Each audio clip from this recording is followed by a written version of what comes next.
ETF index mutual funds నేర్చుకుని stock మార్కెట్లో రాణించాలనుకుంటున్నారా? వెంటనే ఈ నెంబర్కి కాల్ చేయండి. నమస్తే రమ్మగారు. నమస్తే జయ.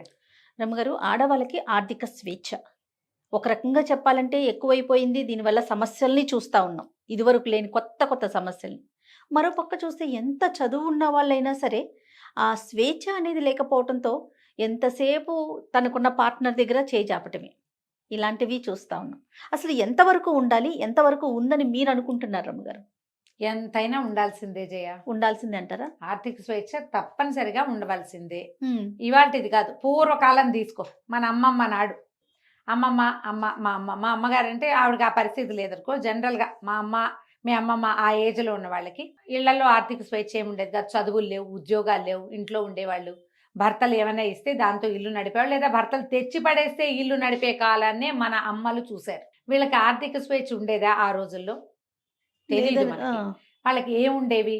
వాళ్ళ మేనమామలు, వాళ్ళ అన్నయ్యలో, తమ్ముళ్ళు ఎవరైనా వచ్చి పుట్టింటి తరపున 10 రూపాయలు, 25 రూపాయలు, 100 రూపాయలు చేతిలో పెడితే వీళ్ళు మా వాళ్ళు నాకు డబ్బు ఇచ్చారు అనే విషయం భర్తలకు చెప్పకుండా కామ్గా ఆ డబ్బులు పక్కన పెట్టుకుని తమకు అత్యవసరాలు వచ్చినప్పుడు, తాము ఎవరికైనా ఇవ్వాల్సి వచ్చినప్పుడు, పిల్లలకి ఏదైనా గడపాల్సి వచ్చినప్పుడు భర్తలు ఒప్పుకోని విషయాలని తల్లులు తమ రహస్య పాకెట్ మనీ తోటి నడిపేవాళ్ళు.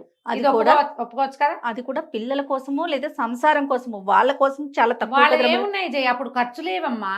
ఆడవాళ్ళకి ఖర్చులు లేవు, పాడలేవు. అవును. భర్తలకి తెలియని ఏ ఖర్చు ఆ రోజున లేదు. ఆ కాస్త పావలా అర్ధ 10 పైసలతోటి చేసేవాళ్ళు. తర్వాత క్రమంగా కొంచెం ఇంటి ఖర్చుకి భర్తలు డబ్బులు ఇవ్వటము, లేదా ఏదైనా పై సంపాదన ఏవైనా ఉంటే వీళ్ళు కొంత తీసి దాచిపెట్టుకోవటము. పెట్టుకుని అమ్మ డబ్బులు ఎక్కడ ఉంటాయంటే పోపులు పెట్టిలో డబ్బులు ఉంటాయి, చెంగున కట్టుకుని ఉంటాయి. చెంగును ముడేసుకునేవాడు. అప్పుడు పర్సులా దాచిపెట్టుకోవటాలా ఏముంది ఆ రోజున? ఏమీ లేదు. వాళ్ళకున్న ఆర్థిక స్వేచ్ఛ ఎంతవరకు ఉండేది? ఆ పోపులు పెట్టి దాకానే ఉండేది. ఏమో ఆ కాలాన్ని దాటలా మనం? దాటేసాం. మన అమ్మలకే మనకి తెలుసు. వాళ్ళ దగ్గర 1000, 2000, 3000 ఉండటం, 2-3 చోట్ల వాళ్ళు అట్టే పెట్టుకోవటం. నీ డబ్బులు ఇవ్వవే అని భర్తలు కొంత ఇవ్వు అని బతిలాడి తీసుకోవటం, మళ్ళీ నా డబ్బులు నాకు ఇచ్చే అని వెనక్కి తీసుకునే రోజులు కూడా మనకు తెలుసు. అవునండి. క్రమంగా అవన్నీ దాటేసాం. మనకు ఉద్యోగాలు, చదువులు వచ్చాయి, ఉద్యోగాలు వచ్చాయి. ఒక 20 ఏళ్ల క్రితం దాకా చదువులు, ఉద్యోగాలు ఉన్నా కూడా అందులోంచి ఆ జీతాల్లోంచి టీచర్లుగా పనిచేస్తూ నెలకి ఇంత పెద్ద అమౌంట్ వచ్చేవాళ్ళు, బ్యాంక్ ఆఫీసర్లుగా ఉండేవాళ్ళు కూడా ఏం ఖర్చు పెట్టాలన్నా భర్త అనుమతితోటే ఖర్చు పెట్టే విధానమే మన ఇండియాలో ఉండేది, ఉన్నది. 20 ఏళ్ల క్రితం దాకా అనుకో. 20 ఏళ్ల క్రితం నుంచి కొంచెం ఇంకా బాగా బ్రైట్ అయ్యి వీళ్ళు ముందుకెళ్ళి నా అకౌంట్ నాది, నీ అకౌంట్ నీది, నీ డబ్బులు నీవి, నా డబ్బులు నావి, నా ఖర్చులు వేరు, నీ ఖర్చులు వేరు, కామన్ ఖర్చులు వేరు అని మాట్లాడుకునే ఒక సమాజం మొదలైంది 20 years బ్యాకే. ఇప్పుడు ఎలా ఉంది? ఆడపిల్లలు కూడా, మగపిల్లాడు 22 ఏళ్ళు వచ్చి వాడు ఇంజనీరింగ్ ఇంకా మీసాలు కూడా రావు, బుజ్జి మొహం, లేత మొహం వేసుకుని ఉంటాడు. వాడికి ఒక 20 లక్షల జీతం, 10 లక్షల జీతం. ఆ పిల్లకి ఇంకా అన్నం సరిగ్గా కలుపుకొని తింటున్నది, ఆవకాయ అమ్మాయి కలిపెట్టాలి, దానికి వచ్చేస్తాయి ఒక 20 లక్షలు. డబ్బులు వచ్చేసరికి ఇప్పుడు వీళ్ళకి నా డబ్బు ఇది, దీంట్లో నేను ఇది చేస్తా, ఇది చేయను, నాది ఇది అని చెప్పడం క్లియర్గా నేర్చుకున్నారు. మనం ఇది తెలుసు మనకి. అవును. దాంతో ఇంతంత జీతాలు రావడంతో పిల్లలకి, ఆడపిల్లలకి ఐడియాలజీ పెరిగిపోయిందని, ఆ స్వేచ్ఛ ఎక్కువైపోయిందని 100 రకాలు, వేల కొద్ది వీడియోలు, పెద్దవాళ్ళు, చిన్నవాళ్ళు, పల్లెటూరు వాళ్ళు, పట్నం వాళ్ళు అందరూ ఇవే మాట్లాడతారు. కానీ ఇప్పటికీ కూడా నువ్వేం చేసావు అని ప్రశ్నించకుండా ఉన్న సమాజం లేదు మనకి. లేదు నమ్మగారు. ప్రశ్నే, సమాధానమే. సమాధానం రాతే దాని మీద కొట్లాట, దాని మీద పోట్లాట. ఇలా స్వతంత్రిస్తే నేను నీతో ఉండనని బెదిరింపు. వీలైతే 4 నోటి మాటలు, లేకపోతే 2 చపేటాలు. అవి ఇంకా ఉన్నాయి, అవి పోలా. ఆ సమాజం ఉంది, అవి పోలేదమ్మా, అవి పోలా. ప్రతి వాళ్ళు కూడా పెద్ద పెద్ద ఉద్యోగాలు, చాలా పెద్ద జీతాలు, అంకెలు చెప్పడానికి భయం, అమ్మో ఇంత అని మనకి భయం వేసేంత డబ్బు వచ్చే వాళ్ళు కూడా ఆన్సరబుల్గానే ఇప్పటికీ ఉంటున్నాం. ఇంకా ఉండాలేమో ఆ మాత్రం కొంచెం కట్టడి, లేకపోతే డబ్బు వృధా అయిపోవచ్చు ఏమో. కానీ రూపాయికి, పావలాకి అడగాల్సిన పరిస్థితి అయితే మరి అన్యాయం కదా. అయిందా? అక్కడి నుంచి నువ్వు ఇంత అమౌంట్ వెళ్ళింది, మీ వాళ్ళకి ఎందుకు పంపించావు, నువ్వు ఎందుకు చేసావు అని ప్రశ్నలు. ఇదంతా ఇచ్చావు, ఇది ఎప్పుడు వస్తుంది అని అడిగేది. ఇవన్నీ ఉంటాయి. దీంతోపాటు ఇంత పెద్ద ఆర్థిక స్వేచ్ఛని అలవాటు పడి ఉంటారు ఆడపిల్లలు. కానీ వీళ్ళకి ప్రెగ్నెన్సీలో డెలివరీలో ఎవ్వరూ సపోర్టు లేని పరిస్థితి వస్తే ఉద్యోగం మానేసి పిల్లల్ని చూసుకోవాల్సి వస్తుంది. కొంతమంది చాయిస్ తీసుకుంటారు, తమంతట తమే పిల్లల్ని పెంచుతాను, ఒక 5 ఏళ్ళో 10 ఏళ్ళో పెంచుకుంటా నేనే, తర్వాత ఏదో వర్క్ చేస్తా లేకపోతే లేదు. దానికి భర్తలు కూడా ఒప్పుకుంటున్నారు. కొంతమంది ఒప్పుకోరు, కాదు జాబ్ మానేస్తే ఇట్లా ఇన్ని లక్షలు పోతాయి, డబ్బులు కావాలి, పిల్లల భవిష్యత్తు చెప్తారు. చాయిస్లను బట్టి ఒక పెళ్ళైన లేట్గా పిల్లలు పుట్టారనుకో, అప్పుడు పిల్లల పెంపకమే మెయిన్ చాయిస్గా ఉండొచ్చు. ఓకే. అప్పుడు వీళ్ళు ఆర్థికమైన స్వేచ్ఛని ఆలోచన మన డబ్బులు ఉన్నాయి కదా, కొంత సంపాదించి పెట్టుకున్నాం కదా, ఇది మనం గడుపుకోవచ్చులే అని అనుకొని ఈ పిల్లల్ని పెంపకానికో దేనికో దిగుతారు. జనరల్గా మనం దీన్ని అందరూ సపోర్ట్ చేస్తారు కదమ్మా. అంతేగా. పిల్లల్ని చాయిస్గా తీసుకోవటం, పిల్లల పెంపకాన్ని నువ్వెందుకు తీసుకోవాలి, మీ ఆయన ఎందుకు ఉద్యోగం అనేది పిల్లని చూడ్డు అనేవాళ్ళు కూడా ఉన్నారు, లేరంటల్లా. చాలా తక్కువ, చాలా తక్కువ. కానీ అలాంటి ఊహలు వస్తున్నాయి. నేనే ఎందుకు చూడాలి, ఈ పిల్లాడు నా ఒక్క పిల్లాడేనా, కనే కష్టం నేను పడ్డాను, పెంచే కష్టం అతను ఎందుకు పడకూడదు అని అనుకునేవాళ్ళు అక్కయ్యలు వచ్చాయమ్మా, అవి కూడా ఉన్నాయి. ఐడియాలజీ. ఇప్పుడు ఇది తప్పని నేను అంటలేదమ్మా, అది విమర్శ కాదు, జస్ట్ మనం మాట్లాడుతున్నాం అంతే. ఈ ఉద్యోగం మానేసిన తర్వాత వీళ్ళకి పూర్వపు ఆర్థిక స్వేచ్ఛ ఉంటుందా అనేది మనకి ఇక్కడ శేష ప్రశ్న. ఇప్పుడు ఎంత స్వేచ్ఛ లేకపోయినా నువ్వు అది ఎందుకు చేసావు, ఈ డబ్బులు ఏం చేసావు, ఎవరికి ఇచ్చావు ప్రశ్నలు ఎదుర్కొంటున్నప్పటికీ వీళ్ళకి సొంత అమౌంట్ కొంత ఉండి కావాల్సింది కొనుక్కుని ఎక్కడికైనా వెళ్ళినప్పుడు ఖర్చు పెట్టుకుని ఎవరికైనా ఇవ్వదలుచుకుంటే ఓ డొనేషన్ కానీ ఒక హెల్ప్ కానీ చేయగలుగుతూనే ఉంటారు ఎంతో కొంత. దాన్ని కూడా కట్ చేసే దౌర్భాగ్యపు మగ సమాజం ఉంది. అవును. 1,00,000 రూపాయలు జీతం తెచ్చే అమ్మాయికి కేవలం 10,000 నీ ఖర్చులకి, మిగిలిన 90 ఫ్యామిలీకే నువ్వు పెట్టాల్సిందేనని బలవంతం చేసేవాళ్ళు వాళ్ళు ఉన్నారు. అక్కడి నుంచి నేను మొత్తం నాదంతా సేవింగ్స్ నీ మొత్తం డబ్బులు ఫ్యామిలీకే పెట్టని తను డబ్బు ఏం చేస్తున్నాడో పెళ్ళానికి చెప్పడు, భార్యకి చెప్పరు. వాళ్ళు అడగకూడదు. అది దౌర్భాగ్యపు సమాజమే, అది కూడా ఉంది మనకి. ఇంకా ఉన్నాయి ఇందులో ఎన్ని వింటానో ఇలాంటివి. అక్కడి నుంచి ఈ డబ్బుల్ని అమ్మాయి అబ్బాయి ఇప్పుడు మీ ఇద్దరికి చెరుకో 1,00,000 లేదా మగవాడికో 2 లక్షలు అమ్మాయికో 1,00,000 వస్తాయి అనుకో, మీ ఇద్దరు కలిసి మాట్లాడుకుని ఒక చోట డబ్బులు పెట్టడం అనేది ఎంత మంచి పద్ధతి. అతను ఏం చేస్తున్నాడో ఈ అమ్మాయికి చెప్పడు, అతను చేస్తున్న ఐడియా ఈ అమ్మాయికి నచ్చకపోవచ్చు, కానీ అమ్మాయి ఐడియాలజీ తీసుకోరు, డబ్బులు మాత్రం తీసుకుంటారు. ఇది ఎట్లా న్యాయం? నువ్వు ఈ అమ్మాయి దగ్గర ఉన్న మొత్తం గోల్డోడగొట్టి తీసుకుని నువ్వు ఎక్కడ పెడతావు? నువ్వు పెట్టేది ఈ అమ్మాయికి చెప్పవు, ఆ అమ్మాయికి నచ్చదు. ఎలా ఆమె శ్రమని నువ్వు దోచుకుంటావో చెప్పు. సమాధానం శ్రమ దోచుకోవటమే కదా. దాన్ని ఏమనాలమ్మా? ఖచ్చితంగా దాన్ని అలాగే అనాలి. ఈ శ్రమ దోపిడీకి సమాధానం ఏమిటి? ఈ సమాధానం వాడు ఒక్కడే కాదు, అబ్బాయి ఒక్కడే, భర్త ఒక్కడే కాదు, అతని పేరెంట్స్ కూడా సమాధానం చెప్పాలి. మీ అమ్మాయి అయితే ఇలా చేస్తారా? ఈ కష్టపడే పిల్ల ఈ ఇంట్లో పనిచేసి, మొగుడి కింద పనిచేసి, చిన్నపిల్లల్ని చూసుకుని, ఉద్యోగం చేసి, తను సంపాదిస్తున్న తన రక్త మాంసాలని పెట్టి చెమట చిందించి, అంతేగా మరి ఎంత శ్రమ కోర్చి పీరియడ్స్ అని, పిల్లలకి అనారోగ్యాలని, తన ఒంట్లో బాగుంటుంది బాగుండదు, ఈ లోపల ఏవో ప్రెషర్లు, వర్క్ ప్రెషర్, ఇదంతా ఎదుర్కొని అది ఒక పెద్ద డబ్బా ఇది పట్టుకొచ్చి పెడితే ఒక మూట, ఆ మూటను నువ్వేం చేస్తున్నావో చెప్పను నువ్వు నన్ను అడిగావంటే నేను నీకు డివోర్స్ ఇస్తాను. నీకు సమాధానం చెప్పాల్సిన అవసరం లేదు. ఆడాళ్ళకి చెప్పేది ఏమిటి? ఇది ఒక డైలాగు. ఆడాళ్ళకి చెప్పేది కాకపోతే నువ్వు ఆడాళ్ళ సంపాదన ఎలా తీసుకుంటావు? సిగ్గులేదు నీకు? అదంతా సంపదలోకి మారుస్తావు. రేపు ఏదో చేస్తావు, నువ్వు పాడు చేస్తావని కాదు, కానీ నువ్వు ఏం చేస్తున్నావో పార్ట్నర్కి చెప్పి తీరాలి. ఖచ్చితంగా. మీరు జాబ్ చేయిస్తున్నారు అమ్మాయిని, అమ్మాయి వర్క్ నేను ఎలవ్ చేస్తున్నాను, అదొకటి. ఏమిటి నువ్వు ఎలవ్ చేసేది? అదే ఫీలింగ్ గా చూస్తారు కదా, నువ్వెవరివి ఎలవ్ చేయటానికి? అమ్మాయి చదువుకుంది, ఉద్యోగం చేయొచ్చా చేయకూడదా, చేయగలనా లేదా అనేది ఆ అమ్మాయి శక్తియుక్తులు, ఆ అమ్మాయి మనస్తత్వం మీద ఆధారపడి ఉంటుంది. మళ్ళీ ఇంకొక ఫీలింగ్ చూస్తాను రమ్మగారు, తన కష్టం ఎప్పుడు ఇంట్లో చూపించకూడదు, ఎప్పుడు నార్మల్ గా కనిపించాలి ఆ మనిషి. తను కూడా బయటికి వెళ్తుంది, తను కూడా ఉద్యోగం చేస్తుంది, తనకు కూడా ఆఫీస్ టెన్షన్స్ అనేవి ఉంటాయి, అవి అసలు అవి పట్టించుకునే రాగానే అమ్మాయి నవ్వుతూ అంటూ అడ్వర్టైజ్మెంట్ లో లాగా ఇంటికి వచ్చి వంట చేస్తున్న ఒక అడ్వర్టైజ్మెంట్ చూస్తాను నేను, నాకు ఎంత మంటగా ఉంటుంది. ఇలాంటి వాళ్ళని కూడా చూస్తామండి. ఆవిడ ఆఫీస్ లో బాస్ ఒక అడ్వర్టైజ్మెంట్ చూస్తా జయ నేను, అమ్మాయి అంటే ఇష్టం నాకు, యాక్ట్రెస్ పిల్ల అంటే. ఓకే. ఆఫీస్ లో అమ్మాయి బాస్, ఈ పనంతా చేసి వెళ్ళండి అని సబార్డినేట్కి చెప్తుంది. తను ఇంటికి వెళ్ళిపోతుంది.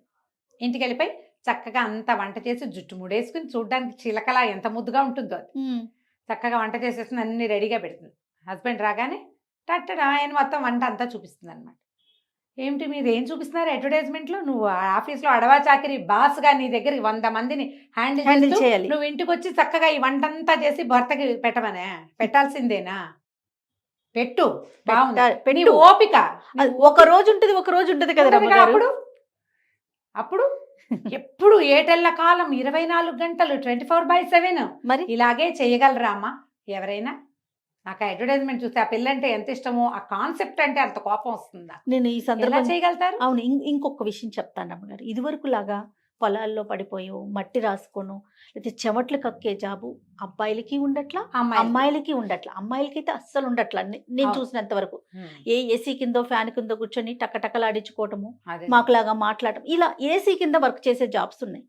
అది ఫిజికల్ స్ట్రెయిన్ ఎక్కడ కనిపిస్తుంది రమ్మగారు? ఆ స్ట్రెస్ ఎక్కడైనా కనిపిస్తుందా? స్ట్రెస్ అంతా ఎక్కడ మెంటల్ లోపల గానే ఉంది, ఉంటుంది కదా. లోపల ఉంది కదా. వీళ్ళేముందా ఏసీలో కూర్చుంటున్నారు, వీళ్ళకి జీతాలు వచ్చేస్తున్నాయి. ఏసీలో కష్టం కూర్చోటమేగా. అంతా నాదే. నేనే కష్టపడుతున్నా ఈ ప్రపంచంలో. నువ్వేనా మట్టెత్తావా ఏమైనా? ఏం కాదు. కాదు. అయినా ఇప్పుడు ఈ చూడు, ఫీలింగ్ కూడా చూస్తాం రమ్మ గారు. ఉంటుంది. మాకు టెన్షన్లు ఉంటాయి. ఆ. నీది టెన్షన్ లేని జాబు, అసలు. మాకు టెన్షన్ ఉంది అసలు నీది ఒక ఉద్యోగమా అంటారు. ఏంటో ఉద్యోగం కాదు, కానీ నేను ఒక మాట చెప్తా జయ, వాళ్ళది ఉద్యోగాలు కావు, చిన్న ఉద్యోగం, ఏదో చిన్న పని. కానీ ఇంట్లో పని, ఇంట్లో ఆడవాళ్ళు ఉంటే ఎన్ని పనులు చేయాలో, ఆ బట్టలు పాతలు, ఇల్లు వాకిలి, పిల్లలు జల్లలు, చుట్టాలు, మరి వంట, కొంపగోడు, ఇవన్నీ చేసుకుని అక్కడికి వెళ్ళి అక్కడ నవ్వు మొహం పెట్టుకుని అక్కడ ఉండి అవును. మళ్ళీ ఇంటికి వచ్చి మళ్ళా మొదలే కదా. మళ్ళీ నవ్వు మొహమే పెట్టాలి. మళ్ళీ నవ్వు మొహం పెట్టాలి, మళ్ళా పని. పోనీ దీంట్లో ఆ. చేద్దాం, అవన్నీ చేసేద్దాం. చేస్తున్నారమ్మా బంగారు తల్లులు. ఏ మట్టితో చేశాడో గాని భగవంతుడు ఈ రోజుల్లో ఆడపిల్లల్ని అవును రమ్మ గారు. అన్నీ ఇంటా బయట చేస్తున్నారు. కూడా చేసుకుంటున్నారు. చేస్తున్నారు. కానీ ఆర్థికంగా ఫ్రీడమ్ ఉంటుందా? ఇది మన క్వశ్చన్. అదే. అవును. జాబ్ మానేసి ఇళ్లల్లో ఉన్న వాళ్ళకి ఆర్థిక స్వేచ్ఛ ఉండనిస్తున్నారా? ఉండనివ్వట్లేదు జయ. ఉండనివ్వటల్లా. మనము మామూలుగా పని వాళ్ళ దగ్గర కూడా చూస్తాం, సెపరేట్గా అకౌంట్లు మెయింటైన్ చేసుకుంటారు. సొంత ఖర్చులకి 100, 200, 300, 500 పాత రోజుల్లో పెట్టుకున్నట్టే డబ్బులు పక్కన పెట్టుకుంటారు. గూగుల్ పేలో ఉంచుకుంటారు. అమ్మ అందులో పెట్టద్దు, మా ఆయన చూసేస్తాడు, నా చేతికి ఇవ్వు అని Yes. తీసుకుంటారు. అవును రమ్మ గారు. తీసుకుంటారు. మరి వాళ్ళ సొంత ఖర్చులు ఉంటాయి, అన్నిటికీ మొగుళ్ళకి సమాధానం చెప్పాల్సి వస్తుంది. పనేమో వీళ్ళు చేస్తారు, డబ్బులేమో వాళ్ళు మేనేజ్ చేస్తామంటారు. ఈ విధానం మారితేనే మీకు స్వేచ్ఛ వచ్చినట్టమ్మా. ఇది మారాలి. ఇప్పుడు మా ఫ్యామిలీ కోసం ఒక పెద్ద అమౌంట్ లేదా ఒక అకౌంట్ అనేది ఉంచుకుని అందులో అది కదిపేటప్పుడు మీరిద్దరూ మాట్లాడుకునే చేయండి. కానీ మీ సొంత ఖర్చులకని మరి ఎలా అంటే కనీసం ఒక 30% అయినా సొంత ఖర్చులకి ఉంచుకోండి. కనీసం 30% మీ శ్రమకి గుర్తింపు. అకౌంట్స్ సీజ్ చేసేయటం, కలిపేసేయటం. ఎప్పుడు జాయింట్ అకౌంట్లే ఉంటాయి జయ భార్యాభర్తలకి. ఆడవాళ్ళకి సొంత అకౌంట్లు ఉండనివ్వరు. ఉండనిచ్చిన మొత్తం పాస్వర్డ్ తో సహా వాళ్ళ చేతిలోనే ఉంటాయి కదా. వాళ్ళకే తెలుసు. నువ్వు చూడు, చాలా మందికి భర్తల పాస్వర్డ్లు తెలియవు, భార్యల పాస్వర్డ్లు అందరికీ తెలుస్తాయి. ఇంట్లో పిల్లలు కూడా తెలుస్తాయి జయ. అవును రమ్మ గారు. ఫోన్లకు అంతే, ఏటీఎం కార్డులకు అంతే. ఏటీఎం కార్డు అంతే, డెబిట్ కార్డు అంతే, క్రెడిట్ కార్డు అంతే. అన్ని పిల్లలకి భర్తకి తెలుసు, భర్త గారివి తెలియదు. ఒక్కటి కూడా తెలిసి ఉండదు. మనం ఏం చేసినా, మీరు ఏం చేసినా భర్తలకు వెంటనే అది వచ్చేస్తుంది. అక్కడ 1000 గీసింది, ఇక్కడ 2000 గీసింది, అక్కడ 10,000 ఏదో. కానీ భర్తలు చేసినవి మీకు వస్తాయా? రావు. ఇప్పుడు సమానత్వం ఎక్కడుందమ్మా? నేను సమానత్వానికి చెప్పట్లేదు, కనీసం 70-30 ఉంచుకోండి అని చెప్తున్నా. ఆ మాత్రమైనా తీసుకోండి. అది లేనిదే కుదరదు. డబ్బే జీవితమా? డబ్బు ఇంపార్టెంటా? కాదు. మానవ సంబంధాలు ఇంపార్టెంట్. అవును. మరి మగవాళ్ళకి అవి కాదా? కాదు రమ్మ గారు. కాదు డబ్బు ఇంపార్టెంట్ కాదన్నప్పుడు మనం ఇంట్లో కూర్చోట్లేదు కదా. కూర్చోట్లేదుగా. అంతే కదా, మనం కూడా పరుగులు పెడుతున్నాం కదా. జయ, పెద్దవాళ్ళు ఉంటారు. ఇప్పుడు మన అమ్మలు కొంతమంది, ఇప్పుడు నా ఏజ్ కంటే కొంచెం పెద్దవాళ్ళు అనుకో. నా ఏజ్ అంటే ఇంకా సంపాదించే వయసే కదా. అవును. 60+ అయ్యాక ఇప్పుడు మన అమ్మ ఉంది, ఎక్కడో ఉంటుంది, ఆవిడ ఏదో ఊళ్ళో ఉంటుంది, మనం ఒక ఊళ్ళో ఉంటాం. అమ్మకి అంత డబ్బులు వస్తాయి రావు. ఆవిడ కూరలు తెచ్చుకోవాలి, సరుకులు తెచ్చుకోవాలి, చేయాలంటే మనం ఏం చేస్తాం? ఓ గూగుల్ పేనో, ఓ ఫోన్ పేనో, ఇంకోటి ఏమిటో పెట్టి రెగ్యులర్గా అందులో డబ్బులు ఉండేలాగా చూస్తాం. అమ్మ తన దారిని తను ఖర్చు పెట్టుకోవడానికి. ఖర్చు అంటే ఏమిటో వాడేసుకోవడం కాదు, రెగ్యులర్ దైనందిన అవసరాలైనా ఉంటాయి కదా. అది మన ఇంటికే తీసుకొస్తారు. ఒక అకౌంట్ వాళ్ళ గూగుల్ పేకి అటాచ్డ్గా చేసి వదిలిపెట్టాలి. పెళ్ళాలకి అలా చేయకుండా చేసే వాళ్ళు ఉన్నారు తెలుసా ఇప్పటికీ. ఈ రోజుల్లో యంగ్స్టర్స్ 30+ వాళ్ళే మీరు బాగా ప్రాక్టికల్ గా కేసెస్ ఒక్క చూస్తున్నట్టున్నారు. రూపాయికి కూడా సమాధానం చెప్పాల్సిన స్థితిలో ఉంటున్నారు ఆడపిల్లలు. కేసులు చూస్తున్నారు కదా రమ్మగారు. ఉద్యోగం మానేశారంటే వెంటనే వాళ్ళ అకౌంట్ చచ్చారే. భర్తల పరం అయిపోతాయి. అందులో డబ్బు ఉంటుంది బోల్డు. కాస్త కుస్తాగా జయ కళ్ళు తిరిగేంత అంకెలు ఉంటాయి. అయినా సరే ఎంత ఘోరం కదా రమ్మగారు. చాలా ఘోరం అమ్మా. దీన్ని సహించద్దు. అప్పుడు గొడవలు అయిపోతాయండి. డివోర్స్కి వెళ్తా. ఏమిటి డివోర్స్? నీ ఒక్కదాని బాధేనా? అవతల వాడి బాధ కాదా? ఇక దానికి ఫైనల్ డెసిషన్ అదేనా? ఏం నువ్వు సంపాదించిన డబ్బులు నువ్వు కొంత వాడుకోవడానికి కూడా డివోర్సేనా? ఎట్లా అది ఎలా సాధ్యం ఇప్పుడు చెప్పండి. మగవాళ్ళు ఎందుకు ఈ రకమైన దౌష్ట్యానికి దిగుతారు? నాకు సమాధానం అక్కడ కావాలి. ఆడాళ్ళు కాదు, మగవాళ్లే. మీకు వద్దా భార్యలు? తనకే 36 భర్త కావాలా? వస్తాయా? ఇది కాకపోతే ఇంకోటి వస్తుందా మీకు? రాదు. పైగా ఇండియాలో ఏమిటి 1000 మంది అబ్బాయిలకి 845 మంది ఆడపిల్లలు ఉన్నారమ్మా. ఇది బాగుంది. నిజంగా నిజం రమ్మగారు. మీకు పెళ్లి అమ్మాయికి భర్త, కుటుంబము, ఫ్యామిలీ, సంతోషము ఆడవాళ్ళకి ఎంత అవసరమో, మీతో పాటు ఉన్న ఒక స్త్రీ ఆమె యొక్క సంతోషము, ఒక వీడు నాతో ఉన్నాడు, నేను ఇతనితో ఉన్నాను, నా జీవితం బాగుంది అని ఆమెకి అనిపించటమే మీ బతుకు. అది లేనిదే వేస్ట్ మీరు. అంతే. ఆమెకు ఆర్థిక స్వేచ్ఛ లేదు, ఎవరికైనా కలవడానికి లేదు, ఎవరితో నా ఫోన్లో మాట్లాడడానికి లేదు. కాసేపు మాట్లాడితే అంతసేపు ఎందుకు ఇక నువ్వు ఏంటి ఊపిరి కూడా దీనివరా మీరు? అన్నిటికీ మీకు సమాధానం చెప్పాలా? అదేమన్నా బానిస? బానిస కాదుగా. ఇప్పుడు ఆడవాళ్ళకి ఎంత భయమో, జీవితం పట్ల ఎంత భయం ఉండాలో, ఎంత ఒళ్ళు దగ్గర పెట్టుకుని ఉండాలో మీరుండద్దా? ఉండాలిగా, నువ్వు కూడా ఉండాలిగా. ఇప్పుడు దీన్ని నేను తల్లుల్నే అడుగుతున్నాను. మీ కొడుకులకి వద్దా? ఇది మీ కొడుక్కి కావాలా వద్దా భార్య? అతనికి సంసార జీవితం ఇంటికి వచ్చేసరికల్లా ఎవరో ఒకళ్ళు వేడో వెచ్చో చూసి కాఫీయో టీయో మొహాన్ పోసి కాస్త ఉన్నావా అన్నావా అని అతన్ని కనుక్కునేందుకు ఒక ఇంట్లో ఒక ఆడపిల్ల ఉండి ఆమె సంతోషంగా ఉండటం అవసరమా కాదా? ఆ అమ్మాయి యొక్క సంతోషమే మీ కుటుంబానికి వృద్ధి, అవునా కాదా? అంతేగా. ఇలా దయచేసి ఆలోచించండి అమ్మా. మీ పిల్లల్లో పెద్దవాళ్ళు ఇలాంటి దౌష్ట్యాన్ని చూస్తే దాన్ని కట్ చెయ్యండి, లేదా జన్మ జన్మల అనుభవిస్తారు మీరు ఇదే ఆడపొట్టకు పుట్టుకుంటూ. మనము ఇది అనుభవించి వచ్చిన వాళ్ళమే జయ. అంతే ఈ కదా. స్వేచ్ఛ లేనితనాన్ని ముందు తరాల వాళ్ళంతా చూశారు. ఇప్పుడు అట్లా లేదు. పిల్లలు చక్కగా చిలకల్లా చదువుకుంటున్నారు, ఉద్యోగాలు చేసుకుంటున్నారు, కళకళ్ళాడుతూ 4 రకాల పనులు చేసుకుంటున్నారు. దానికి కొంత ఫ్రీడమ్ ఎక్కడో చోట ఈ ఫ్రీడమ్ అడ్డుకట్ట గ్యారంటీగా ఉండాలి. అది లేకుండా వదిలేయమని నేను చెప్పట్లేదు. నాకు కూడా కట్టడే. ఇప్పుడు నేనైనా అదే చేస్తాను కదా. ఎక్కువ పెద్ద పెద్ద అమౌంట్లు ఉండేవి, శాలరీస్ పడే అకౌంట్ల నుంచి డబ్బులు వేరే విస్తారంగా తీసేయకూడదు. వాడేస్తుంటే రేపొద్దున సేవింగ్స్ అవ్వవు. అది కానీ ఇవి మాట్లాడుకోవాలి కదా. ఇది మాట్లాడుకుని మీ పక్క వాళ్ళని, స్పౌజ్ని, భార్యని ఈ డబ్బు విషయంలో మీరు కనుక సంతోషంగా కాదు, కనీసం కొంత గాలి పీల్చుకునే రకంగా అయినా ఉండనివ్వకపోతే మీరు ఆదిమానవ సమాజంలో ఉన్నట్టే. మీరేమీ జీవితంలో ముందుకెళ్ళినట్టు కాదు. అంతేగా. ఇప్పుడు మీరు రేపొద్దున మీ పిల్లలకి ఏం చెప్తారు? మీ పిల్లలు కూడా ఇలాగే స్వేచ్ఛ లేకుండా చేయటం మీకు కుదురుతుందా? ఒక పిచికని బందికానాలో పెట్టి మధ్యలో దాన్ని చేయి పెట్టి దాన్ని మెడ పిసికేస్తూ ఉంటామా మనం? ఆల్రెడీ ఈ పెళ్లి, పిల్లలు, ఇల్లు, సంసారము బందికానానే. కాకపోతే కొంత స్వేచ్ఛ ఉంటుంది. ఆ కాస్త స్వేచ్ఛనైనా వాళ్ళని అనుభవించనిస్తే జీవితాలు సంతోషంగా ఉంటాయి. అంతే. ఈ ఆర్థిక స్వేచ్ఛ విషయంలో పెళ్లికి ముందే మాట్లాడుకోండి. ఓకే. మనం ప్రీ మ్యారిటల్ కౌన్సిలింగ్ అప్పుడు చెప్తాము, నా డబ్బులు నావి, నా ఇష్టం వచ్చినట్టు చేస్తాను అని అమ్మాయి అనకూడదు. నీ డబ్బంతా నాదే, నేను చెప్పినట్టే నువ్వు వినాలని అబ్బాయి కూడా అనకూడదు. ఈ డబ్బులు మనవి, దీని మీద కొంత ఫ్రీడమ్ నువ్వు అవలంబించు, కొంత ఫ్రీడమ్ నేను అవలంబిస్తా. మన ఇద్దరిది కలిపి కొంత అమౌంట్ ఉండాలి. అంతే. వాళ్ళ అమ్మకి ఇచ్చిన కొంతమంది ఆడపిల్లలేమో భర్తలు ఏమీ చేయకూడదని పట్టుకుంటారు. ఈ శాతం తక్కువ, కానీ ఉంటారు. మగవాళ్ళు ఎక్కువ పట్టుకుంటారు. ఆడవాళ్ళకి అంత ఫ్రీడమ్ ఇవ్వకూడదు అనుకుంటారు. మనీ మేనేజ్మెంట్ ఆడవాళ్ళకి అంత తెలియకపోవచ్చు.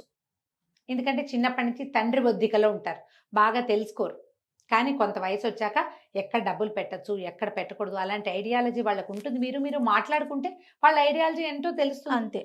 కొంతమందికి ఏమో ఇల్లు వాకిళ్ళు కొనేసుకోవాలని ఉంటుంది జయ. ఇల్లు ఇల్లు ఇల్లు ఇల్లు ఇల్లు అంటారు. ఇల్లు స్థలాలు కొనేసుకోవాలి, ఎక్కడైనా సైట్లు కొని పెట్టుకోవాలి. వాళ్ళ ఫాదర్స్ని బట్టి వాళ్ళకి ఐడియాలజీ వస్తుంది. ఒక్కొక్కళ్ళు ఏమో ఎక్కడైనా డబ్బులు మదుపు పెట్టడం, ఈ షేర్స్లో పెట్టడం అని ఇట్లాంటివి చేస్తారు. మీరు అది వీళ్ళు ఇది అయ్యారనుకోండి, అందులోనూ పెట్టండి, ఇందులోనూ పెట్టండి. మాట్లాడుకోండి ముందు. మాట్లాడుకుని ఈ ఆర్థిక స్వేచ్ఛ వ్యవహారాన్ని సార్ట్ అవుట్ చేసుకోండి.